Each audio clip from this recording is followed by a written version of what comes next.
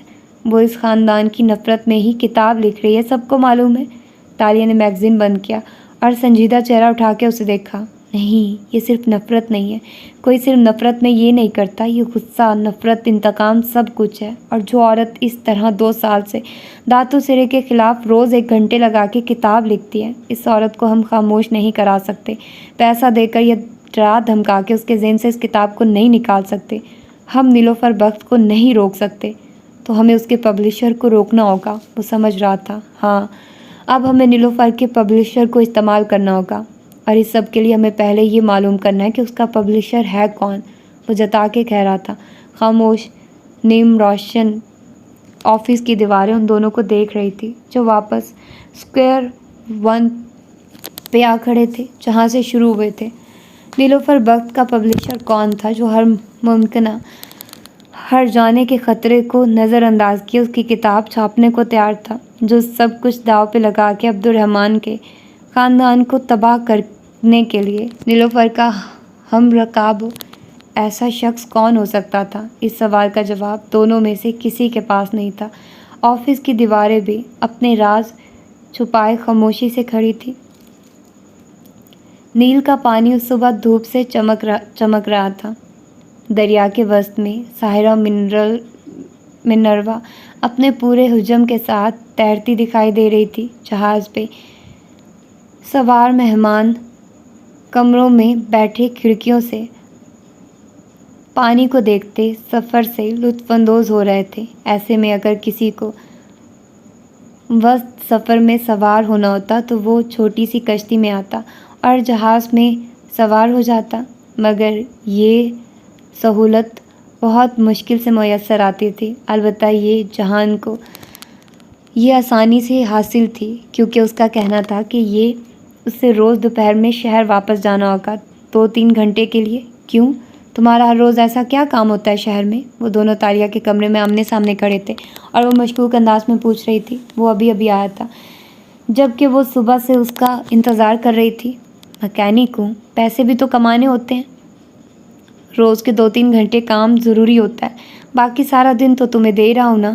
وہ آج بھی اپنی پی کیپ سر پہ جمائے کونیوں تک آستین فولڈ کیے، جینز کی جیبوں میں ہاتھ ڈالے سامنے کھڑا سنجیدہ نظر آ رہا تھا، رات والے جہان سے بالکل مختلف۔ ہاں بالکل، تم مکینک ہو، وہ تن سے مسکرا کے بولی۔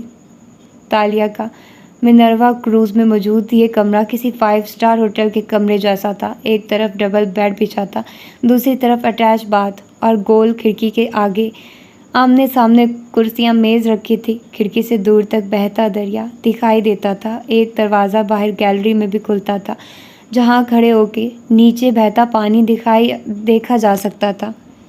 اب تم آ ہی گئے ہو تو پلان دہرا لیں، وہ کان میں ننھا ایئر پیس جماتے ہوئے کہہ رہی تھی۔ مجھے ویسے تمہارے پلان کی کامیابی کا اتنا یقین نہیں ہے، وہ ناخوش لگ رہا تھا۔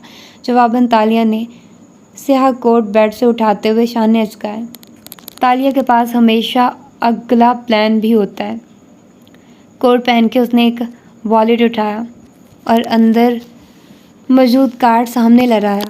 میں اس ہوٹل کی ایک جونیئر مینیجر ہوں اور میں اس وقت نیلوفر کے کمرے میں روم سروس کے حوالے سے جاؤں گی۔ وہ کمرے میں نہیں ہوگی بلکہ ہوٹل کی چھت پہ۔ اوتیل، اس نے تصحیح کی۔ وہ بولتے بولتے رکی، پھر لہجے کو عربی بنا کے بولی۔ وہ اوتیل کی چھت پہ کیفے میں ہوگی، اس وقت اس کا روم خالی ہوگا۔ میں کمرے کی انسپیکشن کروں گی کیونکہ گیس لیکیج کے خطرے کی اطلاع ہمیں ملی ہے۔ اس بہانے میں اس کا کمرہ چیک کر لوں گی، اور اگر وہ آ گئی، اسی لیے تو یہ کارڈ بنوایا۔ میں اوتیل کی ملازمہ ہوں، جونیئر مینیجر سلمیٰ ابراہیم۔ گردن کڑا کے مسکرائی، سیاہ اسکرٹ اور سفید بلاؤز پہ سیاہ کوٹ پہنے، وہ سیاہ باب کٹ بالوں کو چہرے کے دونوں اطراف میں گرائے سبز آنکھوں کے ساتھ مطمئن نظر آ رہی تھی۔ کل ہی اس نے بال ماتھے سے کٹوائے تھے۔ جہان نے اسی ناخوشی سے اسے دیکھا۔ اگر اس نے تمہیں پہچان لیا؟ اول تو میں اتنی مشہور نہیں ہوں، وان فاتح کی کیمپین مینیجر تھی اور 2-3 دفعہ یہ خبروں کی زینت بنی ہوں۔ دوسرا میرا حلیہ، اور پھر یہ بینگز، ماتھے کی طرف اشارہ کیا، بہت مختلف ہے۔ وہ نہ مجھے جانتی ہوگی نہ مجھے پہچانیں گی۔ ریلیکس، مسکرا کے اس کو تسلی دی۔ جہان نے صرف سر کو خم دیا اور کان میں لگے آلے کو دبایا۔ میں اوپر کیفے میں ہوں گا، وہ آئی تو تمہیں اطلاع کروں گا، اور CCTV کو میں نے پہلے ہی بلاک کر دیا ہے۔ پھر کلائی کی گھڑی دیکھی۔ تمہارے پاس اس کا کمرہ چھاننے کے لیے زیادہ سے زیادہ 10 منٹ ہوں گے، میں 9 منٹ میں فارغ ہو جاؤں گی۔ وہ مسکرا کے آگے بڑھ گئی۔ وہ قدرے فکر مند نظروں سے اسے جاتے دیکھ رہا تھا۔ نیلوفر کا کمرہ تیسرے فلور پہ تھا۔ کوریڈور میں خاموشی تھی اور کمرے کے اندر تالیہ دستانے پہنے تیزی سے سامان کھنگال رہی تھی۔ کان میں سے مسلسل آواز آ رہی تھی، وہ کیفے سے اٹھ گئی ہے، جلدی کام ختم کرو۔ وہ جھڑک رہا تھا، ڈونٹ وری، کچھ نہیں ہوگا۔ وہ اس کا سفری سوٹ کیس کھول کے احتیاط سے چیک کر رہی تھی۔ وہ لفٹ کی طرف جا رہی ہے، نکلو وہاں سے، صرف ایک الماری رہ گئی ہے۔ وہ دوڑ کے الماری تک گئی اور اسے کھولا، پھر چیزیں الٹا کے دیکھنے لگی۔ وہ نیچے آ رہی ہے، کسی بھی وقت تمہارے سر پہ ہوگی۔ میرے کان میں مت چیخو، میں یہ پہلی دفعہ نہیں کر رہی۔ وہ تیز تیز کچھ کاغذات کی موبائل سے تصاویر بنا رہی تھی۔ پھر وہ کمرہ بند کر کے باہر نکلی، کوٹ ٹھیک کیا اور کوریڈور میں آگے بڑھی ہی تھی کہ سامنے سے نیلوفر آتی دکھائی دی۔ تالیہ بظاہر سر جھکائے میسج ٹائپ کرتی چلتی گئی۔ نیلوفر کے پیچھے کوریڈور کے سرے پہ کیپ والا آدمی جیبوں میں ہاتھ ڈالے کھڑا فکر مندی سے ادھر ہی دیکھ رہا تھا، مگر سچ شکر کہ نیلوفر نے تالیہ کو اپنے کمرے سے نکلتے نہیں دیکھا تھا۔ وہ تالیہ کو کراس کر کے اپنے دروازے تک چلی گئی، پھر ایک دم رکی اور مڑی۔ تالیہ کے کان اس کے قدموں کی آہٹ پہ لگے تھے۔ اس نے موبائل جیب میں ڈالا اور اپنا مینیجر والا کارڈ بروقت نکالنے کے لیے جیب پہ ہاتھ رکھا۔ تالیہ، یہ تم ہو نا؟ تالیہ مراد؟ نیلوفر کی چہکتی آوازوں سے سن کر گئی۔ اس کا ہاتھ کوٹ کی جیب پہ ٹھہر گیا۔ نیلوفر اس کی پشت پہ تھی، ہیل سے ٹھک ٹھک چلتی اس کے پیچھے آئی۔ تالیہ کو مڑنا بھی نہیں پڑا اور نیلوفر بخت خوشگوار حیرت بھرا چہرہ لیے اس کے سامنے آئی۔ تم تالیہ ہو نا، وان فاتح کی مینیجر؟ اور پہلے اس کی باڈی وومن بھی تھی۔ تالیہ نے آنکھوں کی پتیاں سکیڑ کے اسے دیکھ کے پہچاننے کی کوشش کی، پھر چہرے پہ ایک دم حیرت لے آئی۔ ارے آپ نیلوفر ہے نا؟ نیلوفر بخت، آف کورس۔ نیلوفر آگے بڑھی اور اس کو گلے لگایا۔ اس سے ملتے ہوئے تالیہ نے دور کھڑے جہان کو دیکھ کے آنکھیں بے یقینی سے پھیلائے، ہونٹوں کو بے آواز I had no idea کے الفاظ میں گھمایا۔ اس نے ملامتی نظروں سے تالیہ کو دیکھتے سر جھٹکا۔ تالیہ گلے مل کے الگ ہوئی اور اگلے ہی لمحے مسکرا کے بولی، مادام نیلوفر، اتنا اچھا لگ رہا ہے آپ سے مل کے، میں تو آپ کی بہت بڑی فین ہوں اور مجھے بھی تم بہت پسند ہو۔ یہ بالوں کو کیا کیا؟ خیر اچھے لگ رہے ہیں اس طرح بھی۔ آؤ میرے ساتھ کافی پیو، کیفے چلتے ہیں یا میرے روم میں؟ آپ کا روم ٹھیک رہے گا۔ نیلوفر بڑی محبت سے اس کا ہاتھ پکڑے اسے کمرے کی طرف لے جانے لگی۔ تالیہ نے ایک بے بس نظر کونے پر ڈالی، وہ وہاں نہیں تھا، البتہ اس کے کان میں اس کی غصے بھری آواز گونجی تھی، اگلی دفعہ جب میں کسی کام سے روکوں تو سن لینا۔ تو یہ تھی اس کی آج کی ایپیسوڈ، یقیناً آپ لوگوں کو پسند آئی ہوگی۔ تو ملتے ہیں اس کی اگلی ایپیسوڈ میں، اپنا ڈھیر سارا خیال رکھیے گا۔ اللہ حافظ۔